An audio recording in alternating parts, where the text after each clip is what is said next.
इंदौर के तेजाजी नगर में उस समय हड़कंप मच गया जब शिवसेना नेता रमेश साहू की अज्ञात बदमाशों ने गोली मारकर हत्या कर दी। उमरखेड़ी में हुए इस हत्याकांड के बाद बदमाश मौके से फरार हो गए। मामले की सूचना मिलने के बाद पुलिस मौके पर पहुंची और शव को कब्जे में लेकर पोस्टमार्टम के लिए एमवाई अस्पताल भेज दिया है। वहीं अब इस बात की जांच की जा रही है कि हत्या आपसी रंजिश में की गई या इसके पीछे लूट की नीयत थी। सीधी में नायब तहसीलदार लवलेश मिश्र पर जानलेवा हमला किया गया है। नायब तहसीलदार के सिर में गंभीर चोट लगी है, जिसके बाद उन्हें गंभीर हालत में कुश्मी से सीधी रेफर किया गया, जहां कलेक्टर ने पहले से ही जिला अस्पताल में डॉक्टर्स की टीम को अलर्ट पर रखा है। बताया जा रहा है कि कुश्मी तहसील के नायब तहसीलदार जब अपने सरकारी घर पर थे तब किसी अज्ञात शख्स ने कुल्हाड़ी से ताबड़तोड़ हमला कर दिया। पूरे मामले की जांच पुलिस ने शुरू कर दी है।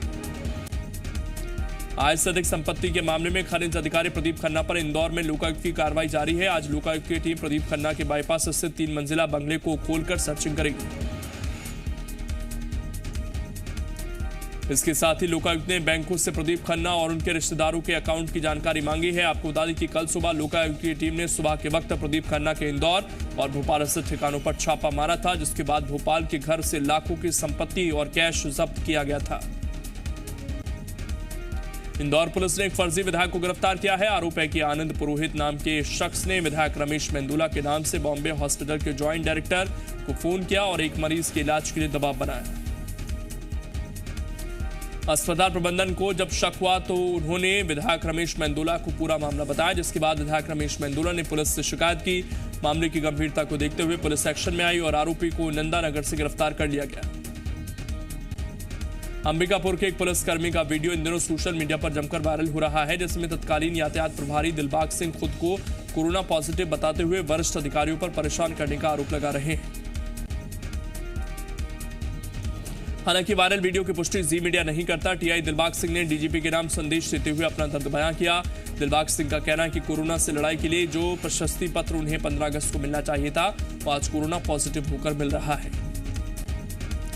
टीआई ने अपने वरिष्ठ अधिकारी सरगुजा के एडिशनल एसपी ओम चंदेल पर बीमार होने के बावजूद भी ड्यूटी पर बुलाने और नहीं आने पर परेशान करने का आरोप लगाया। साथ ही पिछले दिनों बिलासपुर के एक पुलिसकर्मी की कोरोना से मौत का जिक्र करते हुए कहा कि अगर हमें कुछ होता है तो ऐसे अधिकारी बस फोटो पर माला चढ़ाकर दूर से नमस्कार कर चल देंगे। मध्य प्रदेश में जानवरों को खिलाया जाने वाला चावल लॉकडाउन के दौरान गरीबों को बांट दिया गया। खुलासा किया है केंद्रीय खाद्य मंत्रालय ने। लॉकडाउन के दौरान सरकार ने दावा किया था कि किसी गरीब को भूखा नहीं रहने देंगे, जिसके बाद गोदामों में भरा सबसे घटिया क्वालिटी का चावल आदिवासी इलाकों में मुफ्त में बांट दिया गया। शिकायत के बाद केंद्र से आई जांच टीम ने मंडला और बालाघाट में चावल की गुणवत्ता की जांच की, जिसमें यह खुलासा हुआ कि यह चावल तो इंसानों के खाने लायक था ही नहीं। इसके बाद केंद्र सरकार ने 21 अगस्त को राज्य सरकार को रिपोर्ट भेजी है। रिपोर्ट में कहा गया है कि जहां से सैंपल लिए गए वो मई-जुलाई 2020 में खरीदे गए थे, जिसमें चावल न सिर्फ पुराने और घटिया हैं बल्कि जिन बोरियों में इन्हें रखा गया वो भी कम से कम 2 से 3 साल पुरानी है। खरीद से लेकर पूरे वितरण में गंभीर खामियां हैं।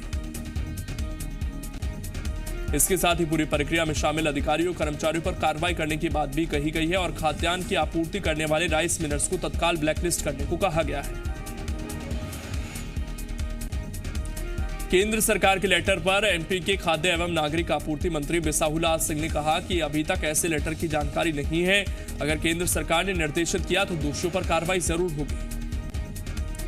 केंद्रीय खाद्य मंत्रालय के लेटर से सियासत गरमा गई है। कांग्रेस नेता भूपेंद्र गुप्ता ने सरकार पर निशाना साधते हुए कहा कि इससे ज्यादा घिनौना कुछ नहीं हो सकता कि जब हमारे 7.5 करोड़ लोग त्रासदी में फंसे थे तब हम उन्हें जानवरों के खाने योग्य चावल दे रहे थे। वहीं बीजेपी ने कांग्रेस पर पलटवार करते हुए कहा कि चावल खरीदी कांग्रेस सरकार ने की थी। शिवराज सरकार मामले की जांच के बाद दोषियों पर कार्रवाई करेगी। मध्य प्रदेश बीजेपी कार्यकारिणी की पहली लिस्ट जारी हो गई है। बीजेपी प्रदेश अध्यक्ष वी डी शर्मा ने ट्वीट कर अपनी टीम के नामों का ऐलान किया। वी डी शर्मा ने बताया कि केंद्रीय नेतृत्व से चर्चा के बाद 5 प्रदेश महामंत्रियों की नियुक्ति की गई है। रणवीर सिंह रावत, हरिशंकर खटीक, शर्तेंदु तिवारी, भगवान दास सबनानी और कविता पाटीदार को प्रदेश महामंत्री बनाया गया है।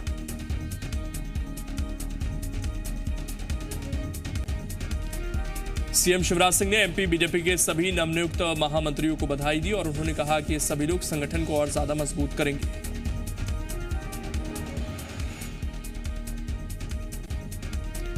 वहीं बीजेपी प्रदेश अध्यक्ष वी डी शर्मा ने भी नवनियुक्त महामंत्रियों को बधाई दी। वी डी शर्मा ने लिखा कि मुझे विश्वास है कि आप सभी के सहयोग से हम मध्य प्रदेश में संगठन को और मजबूत करेंगे। महिला बाल विकास मंत्री इमरती देवी आंगनबाड़ी में बच्चों को अंडे परोसना चाहती हैं, जिसको लेकर उन्होंने कहा कि कमलनाथ सरकार में आंगनबाड़ी में बच्चों को अंडा परोसे जाने की मांग की थी, अब शिवराज सरकार से भी मांग की जा रही है। उन्होंने कहा कि जो बच्चे कुपोषित हैं उन्हें अंडे वितरित करने की व्यवस्था की जाए। जिनके घर में अंडे नहीं खाए जाते उन्हें फल दिया जाएगा। अब देखना होगा कि शिवराज सरकार मंत्री इमरती देवी की मांग पर क्या फैसला लेती है, क्योंकि कमलनाथ सरकार में बीजेपी ने भी इसका विरोध किया था।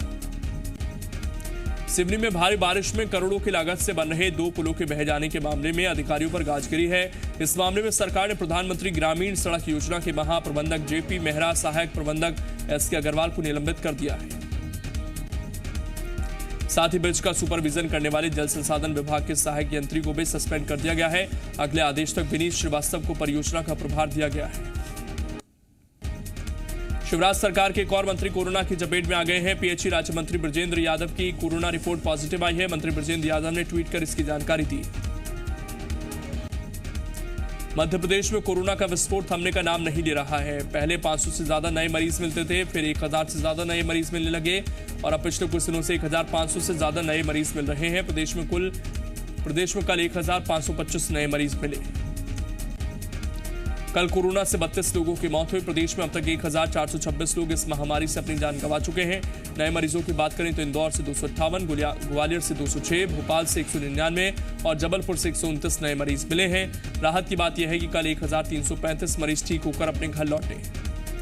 छत्तीसगढ़ में कोरोना का विस्फोट जारी है। लगातार नए मरीजों की संख्या में इजाफा हो रहा है। प्रदेश में पिछले 24 घंटे में रिकॉर्ड तोड़ 1884 नए मरीज मिले हैं। सबसे ज्यादा 666 मरीज राजधानी रायपुर से सामने आए। वहीं प्रदेश के एक और विधायक की कोरोना रिपोर्ट भी पॉजिटिव आई है, जिसके बाद कोरोना मरीजों का कुल आंकड़ा 33,387 पहुंच गया है। प्रदेश में कल कोरोना से 10 लोगों की मौत भी हुई, जिसके बाद मौत का आंकड़ा 287 हो गया है। रायपुर के लोगों को आने वाले रविवार से लॉकडाउन में राहत मिल सकती है। शुक्रवार तक रायपुर के कलेक्टर नए आदेश जारी कर सकते हैं। दरअसल केंद्र सरकार की नई गाइडलाइन के बाद प्रशासन संडे को लगने वाले लॉकडाउन को हटाने की तैयारी कर रहा है। ऐसे में लॉकडाउन हटने के साथ ही दुकानों को खोलने के लिए भी नई समय सीमा तय की जा सकती है। आज से छत्तीसगढ़ की सड़कों पर बसें शुरू हो सकती हैं। छत्तीसगढ़ सरकार से मिले आश्वासन के बाद बस संचालक आज से बसें चलाने पर सहमत हो गए हैं। संचालकों की मांग पर परिवहन मंत्री ने सितंबर और अक्टूबर महीने का टैक्स माफ कर दिया है। परिवहन मंत्री ने कैबिनेट की बैठक में चर्चा कर किराया बढ़ोतरी का भी आश्वासन दिया। आपको बता दें कि अनलॉक घोषित होने के बाद शासन ने बसों के संचालन के लिए हरी झंडी दे दी थी, लेकिन बस ऑपरेटर अपनी 8 सूत्रीय मांगों को लेकर अड़े हुए थे और प्रदेश भर के बस ऑपरेटर्स ने 1 दिवसीय धरना भी दिया था। बलरामपुर में इन दिनों पालतू जानवरों पर जानलेवा लंपिक स्किन बीमारी का कहर बरप रहा है। पशुपालकों की चिंता इसलिए भी बढ़ी है क्योंकि महामारी का रूप ले चुकी इस बीमारी के रोकथाम के लिए पशुधन विभाग के पास पर्याप्त संसाधन भी नहीं है। हालात यह है कि 1 महीने से फैल रही इस बीमारी को रोकने के लिए मात्र 10,000 वैक्सीन ही मंगवाई जा सकी हैं, जो कि नाकाफी साबित हो रही हैं। पशुधन विभाग का कहना है कि उनके लिए ये बीमारी बिल्कुल नहीं है। ऐसे में इस बीमारी की सही जानकारी भी उनके पास नहीं है। छत्तीसगढ़ में मौसम विभाग ने भारी बारिश को लेकर अलर्ट जारी किया है। विभाग के अनुसार अगले 48 घंटों में भारी बारिश हो सकती है। प्रदेश के ज्यादातर इलाकों में येलो अलर्ट तो कुछ इलाकों में ऑरेंज अलर्ट जारी किया गया है।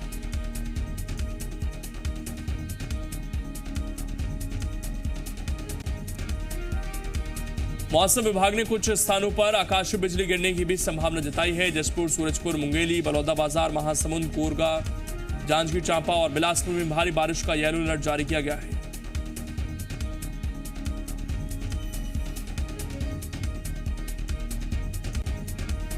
ग्वालियर में लंबे समय से रुके पड़े रोपवे का काम अब जल्द ही एक बार फिर शुरू हो जाएगा। नगरीय प्रशासन मंत्रालय ग्वालियर आयुक्त को निर्देश दे चुका है कि जल्द से जल्द रोपवे का काम शुरू किया जाए। इसके साथ ही ये भी निर्देश दिए गए हैं कि अपर टर्मिनल की लोकेशन न बदली जाए।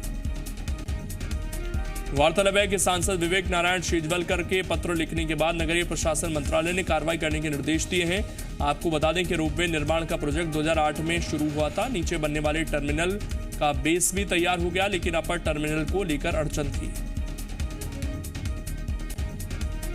12 ज्योतिर्लिंगों में से एक उज्जैन के महाकाल मंदिर में शिवलिंग शरण को देखते हुए सुप्रीम कोर्ट ने कई प्रतिबंध लगा दिए हैं। श्रद्धालु के पंचामृत पूजन पर रोक के साथ शिवलिंग को घिसने और रगड़ने पर भी प्रतिबंध लगा दिया गया है, यानी अब श्रद्धालु पंचामृत अभिषेक नहीं कर पाएंगे।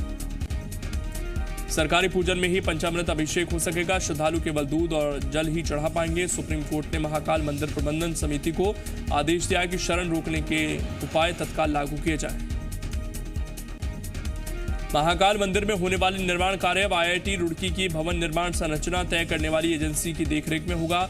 2013 में शिवलिंग शरण को लेकर उज्जैन की गुरु सारिका ने हाईकोर्ट में याचिका दायर की थी, जिसके बाद यह मामला सुप्रीम कोर्ट में चल रहा था। ग्वालियर क्राइम ब्रांच ने एक हथियार तस्कर गिरोह के 7 सदस्यों को शिकंजे में लिया है। पकड़े गए तस्करों से 15 पिस्टल और 20 लाख रुपए कीमत की ब्राउन शुगर बरामद की गई है। मुखबिर की सूचना पर कार्रवाई हुई है।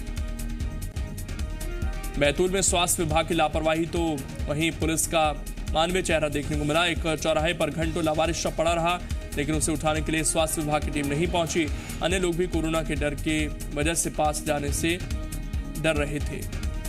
पुलिस के जवानों ने हिम्मत दिखाई और PPE किट पहनकर शव को प्लास्टिक में लपेटा और फिर ऑटो से हॉस्पिटल लेकर पहुंचे। मृतक की शिनाख्त हो गई है। शव से पहले कोरोना का सैंपल लिया जाएगा। रिपोर्ट नेगेटिव आने पर पोस्टमार्टम कर मौत की वजह का पता लगाया जाएगा।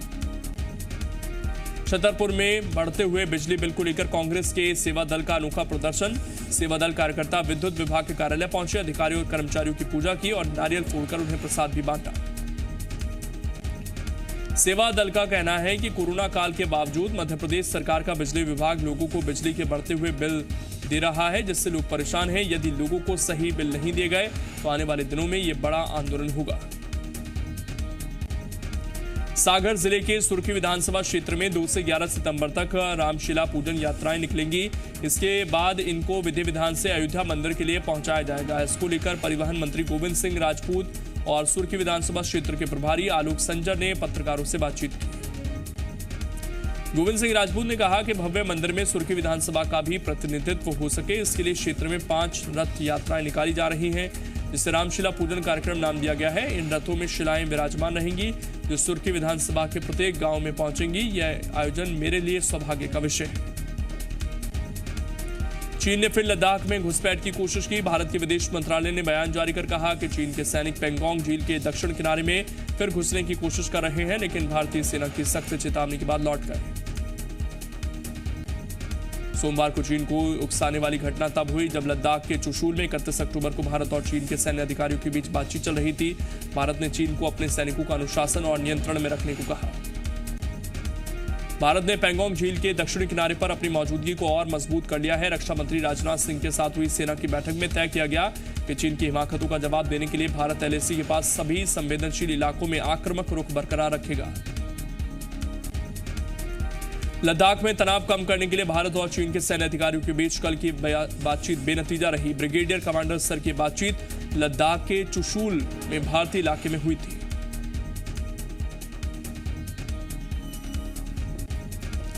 लद्दाख के हालात पर दिल्ली में कल रक्षा मंत्री राजनाथ सिंह की अध्यक्षता में उच्च स्तरीय बैठक हुई। बैठक में राष्ट्रीय सुरक्षा सलाहकार अजीत डोभाल, विदेश मंत्री S Jaishankar, chief of defence staff general Bipin Rawat, सेना अध्यक्ष जनरल मनोज मुकुंद नरवणे शामिल हुए। लद्दाख में LAC पर भारतीय सेना ने अपने टैंकों को महत्वपूर्ण इलाकों में तैनात किया है। चुशूल और डैमचोक से चीन के हमले की आशंका के बाद यह तैनाती की गई है। चीन की सेना के टैंकों के आगे बढ़ने के बाद भारत ने चेतावनी दी है। पेंगोंग झील के दक्षिणी किनारे यानी ब्लैक टॉप पर अब भारतीय सैनिक तैनात। 29-30 अगस्त की रात चीन के सैनिक ब्लैक टॉप पर कब्जा करने की कोशिश में थे, लेकिन भारतीय सैनिकों ने पीछे खदेड़ दिया। ब्लैक टॉप पोस्ट पर पहले से ही मौजूद चीन के कैमरे और सर्विलांस सिस्टम को उखाड़ फेंका। रक्षा मंत्री राजनाथ सिंह आज से 3 दिन के रूस दौरे पर रवाना। रक्षा मंत्री मॉस्को में शंघाई कॉर्पोरेशन ऑर्गेनाइजेशन यानी SCO की रक्षा मंत्रियों की बैठक में हिस्सा लेंगे। इस बैठक में चीन के रक्षा मंत्री मौजूद रहेंगे। 10 सितंबर को रूस में SCO के देश के विदेश मंत्रियों की भी बैठक है। रूस ने इस बैठक में भारत के विदेश मंत्री S जयशंकर को आमंत्रित किया है। भारत और चीन के बीच तनाव के बीच अब तक ये साफ नहीं है कि विदेश मंत्री इस बैठक में शामिल होंगे या नहीं। पाकिस्तान ने जम्मू कश्मीर के बांदीपोरा में सीजफायर का उल्लंघन किया। बांदीपोरा के बख्तूर गुरेज सेक्टर में पाकिस्तान ने भारी गोलीबारी की। भारत ने जवाबी कार्रवाई में गोलीबारी की। जान माल के नुकसान की खबर नहीं। आज सीबीआई रिया के पिता इंद्रजीत चक्रवर्ती से पूछताछ करेगी। परिवार के बाकी सदस्यों को पूछताछ के लिए नहीं बुलाया गया है। महाराष्ट्र के पालघर में संतों की मॉब लिंचिंग के मामले में पीड़ित परिवार ने सीबीआई जांच की मांग की। मृतक संत सुशील गिरी महाराज की मां ने उद्धव ठाकरे को चिट्ठी लिखकर कहा कि मॉब लिंचिंग में मारे गए मेरे पुत्र संत सुशील गिरी महाराज की न्यायिक जांच प्रक्रिया से संतुष्ट नहीं हूं। यूपी के मिर्जापुर में महिलाओं के साथ डांस करते हुए फायरिंग का वीडियो वायरल हो रहा है। एक व्यक्ति महिलाओं के साथ डांस करते हुए बीच बीच में फायरिंग भी कर रहा है। फायरिंग करने की पहचान नहीं हुई है। पुलिस का कहना है कि वीडियो पुराना लग रहा है, लेकिन जांच के बाद दोषी पर कार्रवाई होगी। पूर्व राष्ट्रपति प्रणब मुखर्जी की अस्थियों को कल देर शाम हरिद्वार में प्रवाहित कर दिया गया। प्रणब मुखर्जी के बेटे अभिजीत मुखर्जी ने हर की पैड़ी में विधि विधान के साथ अस्थियों को विसर्जित किया। इस दौरान बड़ी संख्या में कांग्रेस कार्यकर्ता मौजूद रहे। रेलवे देश में जल्द ही 100 से ज्यादा और ट्रेनें चलाएगा। रेल मंत्रालय ने लगभग 120 ट्रेनों को चलाने का प्रस्ताव गृह मंत्रालय को भेजा है। कोरोना महामारी के कारण रेलवे ने 25 मार्च से सभी ट्रेनों को रद्द कर दिया था। अभी देश भर में सिर्फ 230 ट्रेनें ही चल रही हैं। भारत के टेनिस खिलाड़ी सुमित नागल यूएस ओपन में पुरुषों के एकल मुकाबले के दूसरे दौर में प्रवेश कर चुके हैं। पहले दौर के मैच में उन्होंने अमेरिका के ब्रैडली क्लॉन को हराया। 7 साल में पहली बार कोई भारतीय खिलाड़ी यूएस ओपन के सिंगल मुकाबले में ओपनिंग मैच जीतने में कामयाब रहा।